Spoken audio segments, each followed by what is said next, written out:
Ang wakas ay malapit na. Nang higit pa sa ating naiisip.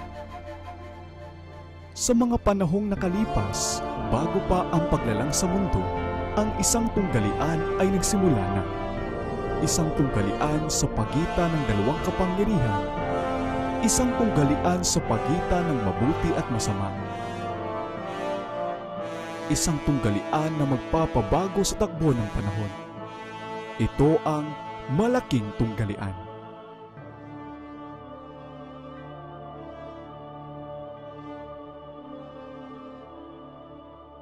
Kabanata 26, isang gawain ng reforma. Ang gawain ng reforma sa Sabat na isasagawa sa mga huling araw ay inihula sa propesiya ni Isaias. Ganito ang sabi ng Panginoon, "Kayo'y magpairal ng katarungan at gumawa ng matuwid, sapagkat ang aking pagliligtas ay malapit ng dumating at ang aking katuwiran ay mahayag. Mapalad ang taong gumagawa nito at ang anak ng tao na nangahawak dito, na nangingili ng Sabat at hindi ito nilalapastangan at umiiwas sa paggawa ng anumang kasamaan.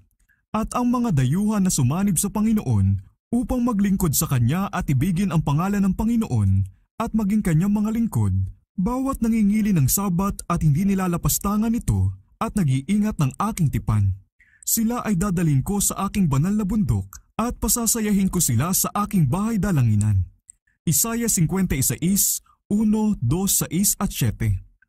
Ang mga salitang ito ay nauukol sa panahong Kristiyano gaya ng ipinakikita ng konteksto. Ang sabi ng Panginoong Diyos na nagtitipon ng mga itinapon mula sa Israel, "Titipunin ko pa ang iba sa Kanya bukod pa sa mga natipon na." Isaiah 56, 8. Dito'y ipinahiwatig ang pagtitipon ng mga hintil sa pamamagitan ng Ebanghelyo. At doon sa mga nagpaparangal sa Sabat ay isang pagpapala ang binigkas. Kaya't ang pananagutan sa ika-4 na utos ay umaabot lampas pa sa panahon ng pagkapako, pagkabuhay na muli at pag-akyat sa langit ni Kristo hanggang sa panahon na ipapangaral na ng Kanyang mga lingkod sa lahat ng mga bansa ang mensahe ng magandang balita. Ang Panginoon ay nag-uutos sa pamamagitan din ng propetang iyon, "Talian mo ang paratoo, tatakan mo ang kautusan sa gitna ng aking mga alagad." Isaiah 8:16. Ang tatak ng kautusan ng Diyos ay makikita sa ika-4 na utos. Ito lamang sa 10 ang nagpapakita sa pangalan at tagurin ng tagapagbigay ng kautusan. Sinasabi nito na siya ang lumikha ng langit at lupa at sa gayoy ipinapakita ang kanyang karapatan sa paggalang at pagsamba kaysa sa lahat ng iba pa. Maliban sa utos na ito, ay wala nang iba pa sa 10 utos ang nagpapakita kung kaninong kapamahalaan ang nagbigay sa kautusan. Nang ang Sabat ay palitan ng kapapahan, ang tatak ay inalis sa kautusan. Ang mga alagad ni Jesus ay tinatawagang ibalik ito sa pamamagitan ng pag-aangat sa Sabat ng ika-4 na utos sa tamang kalagayan nito bilang tagapagpaalala sa manlalalang at bilang tanda ng kanyang kapamahalaan. Sa kautusan at sa paratoo, bagaman napakarami ng mga magkakasalungat na doktrina at teorya, ang kautusan naman ng Diyos ang siyang tanging di nagkakamaling tuntunin na pagsusubukan ng lahat ng opinyon, doktrina at teorya. Sabi ng propeta, kung hindi sila nagsasalita ng ayon sa salitang ito, ay sa dahilang walang umaga sa kanila. Isaiah 8:20. Muli, ang utos na ito ay ibinigay. Sumigaw ka ng malakas, huwag kang magpapigil, ilakas mo ang iyong tinig na parang trumpeta, at iyong ipahayag sa aking bayan ang kanilang pagsuway, at sa sangbahayan ni Jacob ang kanilang mga kasalanan. Hindi ang makasalanang sanglibutan, kundi yung tinatawag ng Panginoon na aking bayan ang dapat sumbatan sa kanilang mga paglabag. Inihayag pa niya, gayon may hinahanap nila ako araw-araw at kinalulugdan nilang malaman ang aking mga daan, na para bang sila isang bansa na gumagawa ng kabutihan at ang tuntunin ng kanilang Diyos ay hindi tinalikuran. Isaiah 58:1-2. Dito ay ipinapakita ang isang grupo ng mga tao na sa sarili nag-aakalang matuwid na sila at parang kakakitaan ng malaking interes sa paglilingkod sa Diyos. Subalit ang malupit at seryosong pagsaway ng tagasaliksik ng mga puso ay nagpapatunay na kanilang niyuyurakan ang mga banal na utos. Kaya't itinuturo ng propeta ang utos na tinalikuran. Ikaw ay magbabangon ng mga patibayan ng maraming salit-saling lahi At ikaw ay tatawaging ang tagapaghusay ng sira, ang tagapagsauli ng mga landas na matatahanan. Kung iyong iurong ang iyong paa sa Sabat, sa paggawa ng iyong kalayawan sa aking banal na kaarawan, at iyong tawagin ng Sabat na kaluguran, at ang banal ng Panginoon na marangal, at iyong pararangalan na hindi ka lalakad sa iyong mga sariling lakad, ni hahanap ng iyong sariling kalayawan, ni magsasalita ng iyong mga sariling salita, kung magkagayoy malulugod ka nga sa Panginoon. Isaiah 58:12-14. Ang hulang ito ay angkop din sa ating kapanahunan. Ang sira ay ginawa sa kautusan ng Diyos nang ang Sabat ay baguhin ng kapangyarihan ng Roma. Subalit dumating na ang panahon upang ibalik sa dati ang itinatag na ito ng Diyos. Ang sira ay dapat ayusin at ang patibayan ng maraming salit-saling lahi ay dapat ibangon. Ang Sabat na pinabanal ng pagpapahinga at pagpapala ng lumikha ay ipinangili ni Adan sa banal na Eden noong wala pa siyang kasalanan. Ipinangili ni Adan nang siya'y palayasin sa kanyang maligayang kalagayan na bagaman nagkasala ay nagsisi naman. Ito'y ipinangili ng lahat ng patriarka mula kay Abel hanggang kay Noe na matuwid, hanggang kay Abraham at kay Jacob. Noong ang piniling bayan ay alipinin sa Ehipto, sa gitna ng laganap na pagsamba sa Diyos-Diyosan ay marami ang nakalimot sa kautusan ng Diyos. Ngunit nang palayain ng Panginoon ang Israel, ay may makapanindig balahibong kadakilaan niyang ipinahayag ang kanyang kautusan sa nagkakatipong karamihan upang kanilang malaman ang kanyang kalooban at sa gayoy matakot at sumunod sa kanya magpakailanman. Mula ng araw na iyon hanggang sa kasalukuyan ay napanatili sa lupa ang kaalaman sa kautusan ng Diyos at ang Sabat ng ika-4 na utos ay naipangilin. Bagaman nagtagumpay ang taong makasalanan sa pagyurak sa banal na araw ng Diyos, gayon may kahit sa panahon ng kanyang paghahari ay may mga tapat na kaluluwa pa ring nakatago sa mga lihim na lugar na nagpaparangal dito. Mula noong panahon ng Reformasyon ay laging may ilang tao sa bawat henerasyon na nagpapanatili sa pangingili nito. Bagaman madalas na nasa gitna ng paninira at pag-uusig, isang patuloy na patotoo ang dinala nila ukol sa pamamalagi ng kautusan ng Diyos at sa banal na pananagutan sa Sabat ng paglalang. Ang mga katotohanan ito ayon sa ipinahayag sa Apokalipsis 14, kaugnay sa walang hanggang ebanghelyo, ay siyang magpapakita sa kaibahan ng Iglesia ni Kristo sa panahon ng kanyang pagpapakita. Sapagkat ipinahayag bilang bunga ng mensaheng may 3 bahagi na, narito ang mga tumutupad sa mga utos ng Diyos at humahawak ng matatag sa pananampalataya ni Jesus. Apokalipsis 14:12. At ito ang kahuli-hulihang mensaheng ipapahayag bago dumating ang Panginoon. Kagad-agad pagkatapos na ito'y maipahayag, ang anak ng tao ay nakita ng propeta na dumarating sa kaluwalhatian upang gapasin na ang aanihin sa lupa. Yung mga tumanggap sa liwanag na may kinalaman sa sangtuwaryo at sa di mababagong kautusan ng Diyos ay napuspos ng katuwaan at pagkamangha nang makita nila ang kagandahan at pagkakatugma ng sistema ng katotohanang nabuksan sa kanilang pangunawa. Nais nilang maibahagi sa lahat ng Kristiyano ang liwanag na napakahalaga para sa kanila at hindi nila mapigil ang maniwalang ito'y tatanggaping may katuwaan. Ngunit hindi tanggap na maraming nagsasabing tagasunod ni Kristo ang mga katotohanan na magpapaging iba sa kanila sa sanglibutan. Ang pagsunod sa ika-4 na utos ay nangangailangan ng sakripisyong inurungan naman ng nakararami. Nang maipahayag ang mga pag-aangkin ng Sabat, marami ang nangatwiran ayon sa paniniwala ng mga makasanglibutan. Ang sabi nila, sa simula pa lang ay ipinangilin na namin ang linggo, ipinangilin ito ng aming mga ninuno, at maraming mabubuti at banal na tao ang masayang namatay samantalang ipinangingilin ito. Kung sila ay tama, tama rin kami. Ang pangingili ng bagong Sabat na ito ay mag-aalis sa amin sa magandang pakikisama ng sanglibutan at mawawalan kami ng impluwensya sa kanila. Anong aasahang maisasagawa ng isang maliit na grupong nangingili ng ika-7 araw laban sa buong mundong nangingili ng linggo? Sa ganyang ding pangangatwiran, sinikap na ikatwiran ng mga Hudyo ang pagtatakwil nila kay Kristo. Ang kanilang mga ninuno ay tinatanggap ng Diyos sa paghahain nila ng kanilang mga handog, at bakit nga naman hindi makakasumpong ng kaligtasan ang mga anak sa pagsunod sa ganong ding hakbangin? Ganon din naman noong panahon ni Luther, ang mga makapapa ay nangangatwiran na ang mga tapat na Kristiyano ay namatay sa pananampalatayang Katoliko, at kung ganon, ang relihiyong iyon ay sapat na para sa kaligtasan. Ang ganyang pangangatwiran ay lalabas na mabisang sagabal sa lahat ng pagsulong sa pananampalataya o pagsasakabuhayang ukol sa relihiyon. Iginiit ng marami na ang pangingili ng linggo ay isang matatag ng doktrina at laganap ng kaugalian ng iglesia sa loob ng maraming daang taon. Salungat sa katwirang ito, atin nang naipakita na ang Sabat at ang pangingili nito ay mas napakatanda na at mas laganap kasing tanda pa nga ng sanglibutan mismo at taglay ang pagpapatibay kapwa ng mga anghel at ng Diyos. Nang ilagay ang mga pundasyon ng lupa, nang sama-samang umawit ang mga tala sa umaga at ang lahat ng mga anak ng Diyos ay nagsigawan sa tuwa, ay inilagay din naman ang pundasyon ng Sabat. Job 38:6-7, Henesis 2:1-3.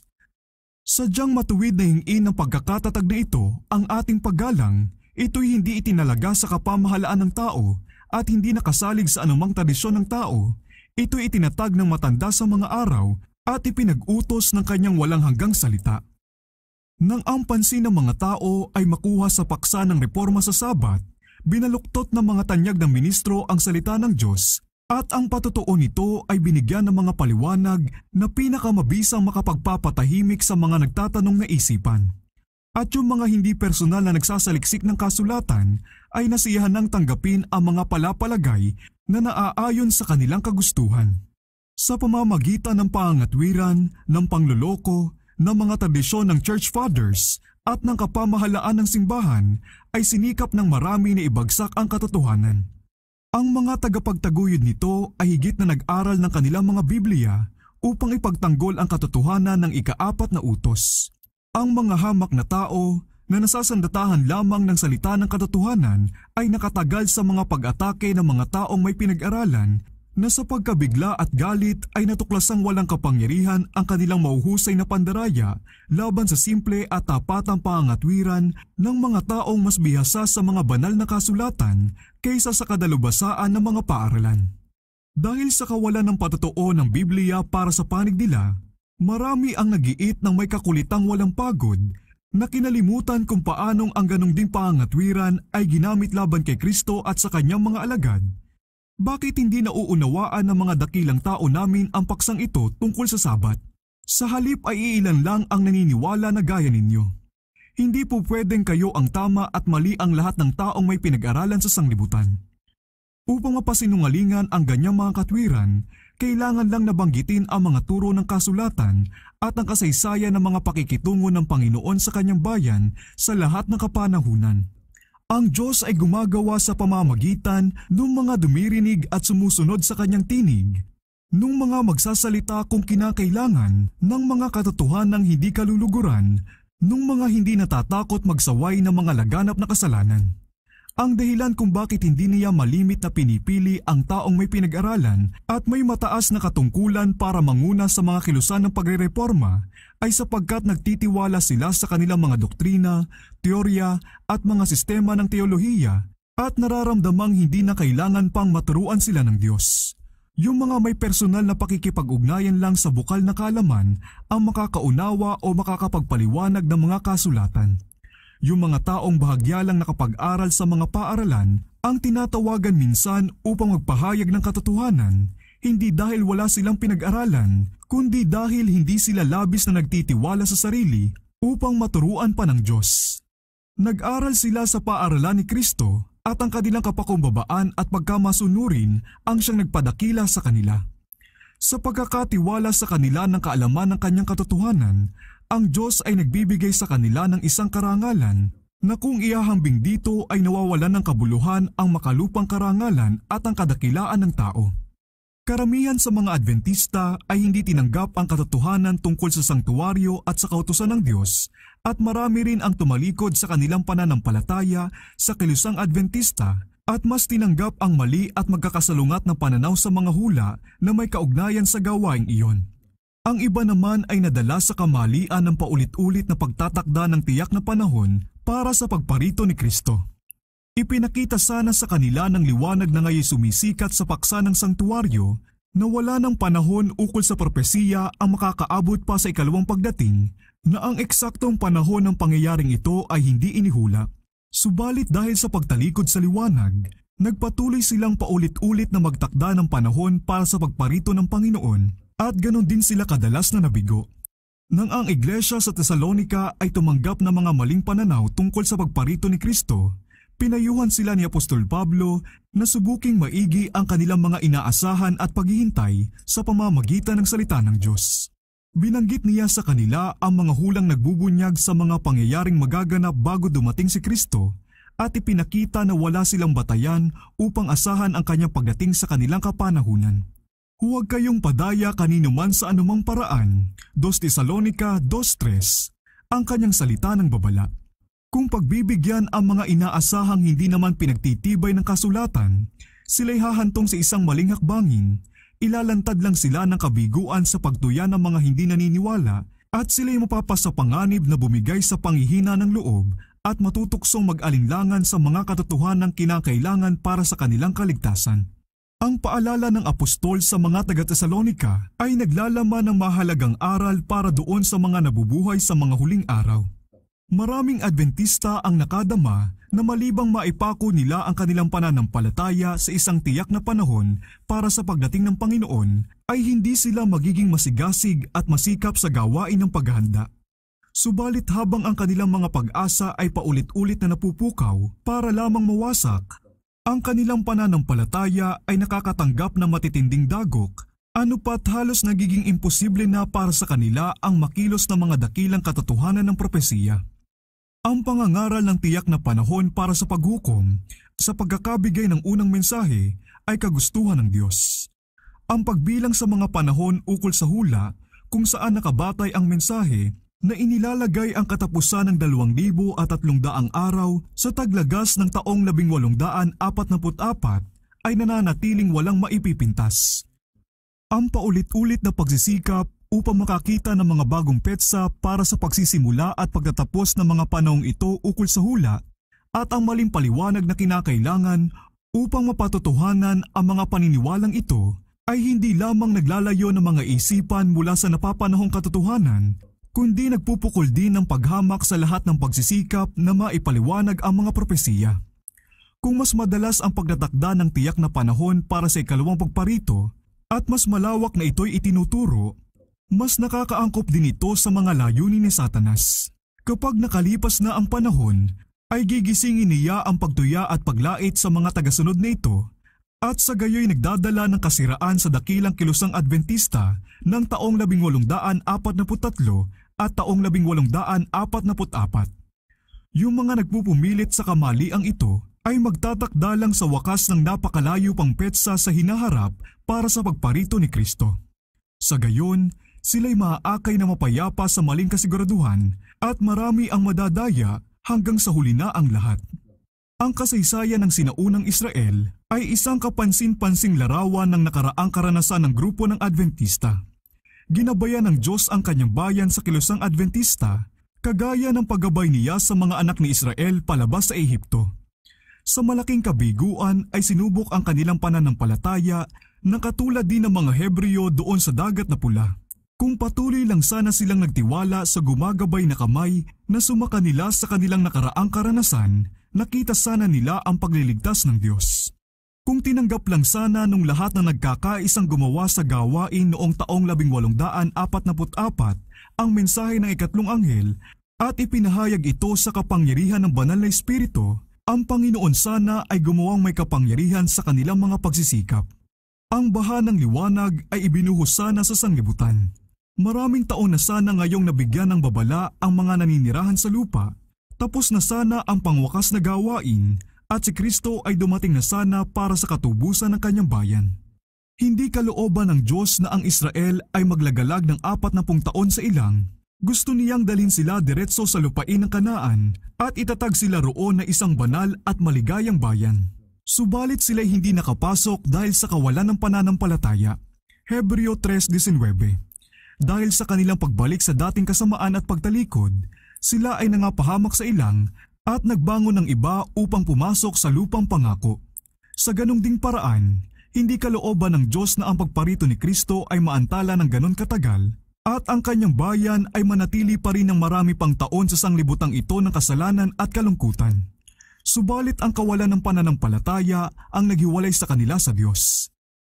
Nang tanggihan nilang gawin ang gawaing itinalaga niya sa kanila, nagbangon siya ng iba upang magpahayag sa mensahe.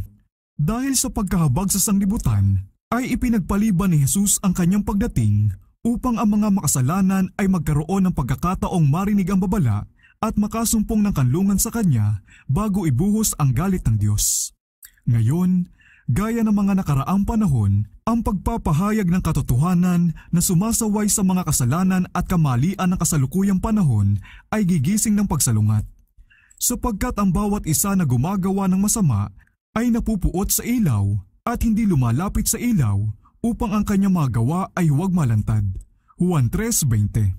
Nang makita ng mga tao na hindi nila mapanindigan ang kanilang paniniwala sa pamamagitan ng kasulatan, ipinasya ng marami na panindigan ito kahit anong mangyari at taglay ang espiritu ng masasamang hangarin ay tinuligsa nila ang karakter at mga motibo ng mga nagtatanggol sa kinayayamotang katotohanan. Iyan din ang patakarang itinataguyod sa lahat ng panahon. Si Elias ay sinabing nanggugulo sa Israel, si Jeremias ay traidor, si Pablo ay tagadungis ng templo. Mula ng panahong iyon hanggang ngayon, yung mga nagtatapat sa katotohanan ay tinutuligsa bilang mapaghimagsik, heretikal o manggugulo. Ang karamihan na lubhang hindi naniniwala para tumanggap sa tiyak na salita ng hula ay madali namang naniniwala at walang tanong-tanong na tinatanggap ang isang bintang laban doon sa mga nangangahas na sumuway sa mga kasalanan ng kasalukuyang panahon. Ang espiritong ito ay lalago pa ng lalago at malinaw na itinuturo ng Biblia na papalapit na ang panahon na ang batas ng pamahalaan ay makakabangga ng husto ang kautusan ng Diyos. Anupat ang sino mang gustong sumunod sa lahat ng banal na utos ay dapat may katapangang humarap sa kahihiyan at kaparusahan na para bang manggagawa ng kasamaan. Sa liwanag nito, ano ang tungkulin ng sugo ng katotohanan? Ipapalagay kaya niya na huwag na lang dapat ipahayag ang katotohanan dahil malimit na ang dulot lamang nito ay ang kilusin ng mga tao na iwasan o labanan ang mga pag-aangkin nito? Hindi. Gaya ng mga unang reformador ay wala siyang dahilan para ipagkait ang patotoo ng salita ng Diyos nang dahil lang sa lumilikha ito ng pagkontra ng mga tao.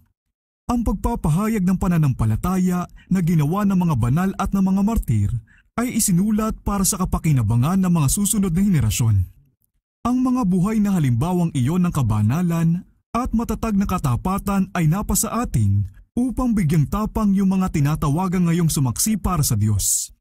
Sila'y nakatanggap ng biyaya at katotohanan hindi lamang para sa kanilang sarili, kundi sa pamamagitan nila ay maliwanagan ang mundo ng pagkakakilala sa Diyos. Ang Diyos ba ay nagbigay ng liwanag sa kanyang mga lingkod sa panahong ito? Kung gayon ay dapat nila itong pagliwanagin sa sanglibutan. Noong unang panahon ay sinabi ng Panginoon sa isang nagsasalita sa kanyang pangalan, "Hindi ka papakinggan ng sambahayan ni Israel sapagkat ayaw nila akong pakinggan." Gayunman ay sinabi niya, "Iyong sabihin ang aking mga salita sa kanila, pakinggan man nila o hindi." Ezekiel 3:7 at 2:7. Sa lingkod ng Panginoon sa panahong ito ay sinasabi ang utos na, "Ilakas mo ang iyong tinig na parang trumpeta at iyong ipahayag sa aking bayan ang kanilang pagsuway at sa sambahayan ni Jacob ang kanilang mga kasalanan." Isaiah 58:1. Hanggat meron siyang pagkakataon, ang sino mang nakatanggap ng liwanag ng katotohanan ay may ganong ding banal at nakakatakot na pananagutan gaya ng propeta ng Israel na dinatnan ng salita ng Panginoon na sinasabi, "Anak ng tao, inilagay kitang bantay sa sangbahayan ni Israel. Tuwing maririnig mo ang salita mula sa aking bibig, bigyan mo sila ng babala mula sa akin. Kapag aking sinabi sa masama o masamang tao, ikaw ay tiyak na mamamatay, at ikaw ay hindi nagsalita upang bigyang babala ang masama sa kanyang lakad. Ang masamang iyon ay mamamatay sa kanyang kasamaan, ngunit ang kanyang dugo ay sisingilin ko sa iyong kamay. Ngunit kung iyong bigyan ng babala ang masama upang tumalikod sa kanyang lakad at hindi siya tumalikod sa kanyang lakad, mamamatay siya sa kanyang kasamaan, ngunit iniligtas mo ang iyong buhay." Ezekiel 33:7-9. Ang malaking sagabal kapwa sa pagtanggap at pagpapalaganap ng katotohanan ay ang katunayang kalakip nito ang hirap at kahihiyan. Ito lamang ang nag-iisang argumentong laban sa katotohanan na hindi kailanman mapapasinungalingan ng mga tagapagtaguyod nito. Ngunit hindi nito nahadlangan ang mga tunay na tagasunod ni Kristo. Hindi nila hinihintay na maging tanyag ang katotohanan. Dahil kumbinsido sa kanilang tungkulin, kusa nilang tinatanggap ang krus at gaya ni Apostol Pablo ay itinuturing nila na inihahanda tayo nitong magaan at panandali ang kapighatian para sa walang hanggan at di masukat na kaluwalhatian. 2 Corinto 4:17. At gaya ng isang tao noong unang panahon ay itinuring na malaking kayamanan ang magdusa alang-alang kay Kristo kaysa sa mga kayamanan ng Ehipto. Hebreo 11:26. Ano man ang kanilang pagpapahayag ng paniniwala, yun lamang mga taong ang puso'y naglilingkod sa sanglibutan ang kumikilos ayon sa patakaran sa halip na sa prinsipyo ukol sa mga bagay na pangrelihiyon. Dapat nating piliin ang tama dahil ito'y tama at hayaan natin sa Diyos ang kalalabasan. Sa mga taong may prinsipyo, pananampalataya at tapang, ay utang ng sanglibutan ang mga dakilang reforma nito. Sa pamamagitan ng ganyang mga tao, dapat isulong ang gawain ng reforma sa panahong ito. Ganito ang sabi ng Panginoon, "Makinig kayo sa akin, kayong nakakaalam ng katwiran. Ang bayan na ang puso ay kinaroroonan ng aking kautusan. Huwag ninyong katakutan ang pagkutya ng mga tao at huwag kayong mabalisa sa kanilang mga paglait, sapagkat sila'y lalamunin ng bukbok na parang bihisan at kakainin sila ng uod na parang balahibo ng tupa. Ngunit ang aking katwiran ay magiging magpakailanman at ang aking pagliligtas ay sa lahat ng saling lahi." Isaiah 51:7-8.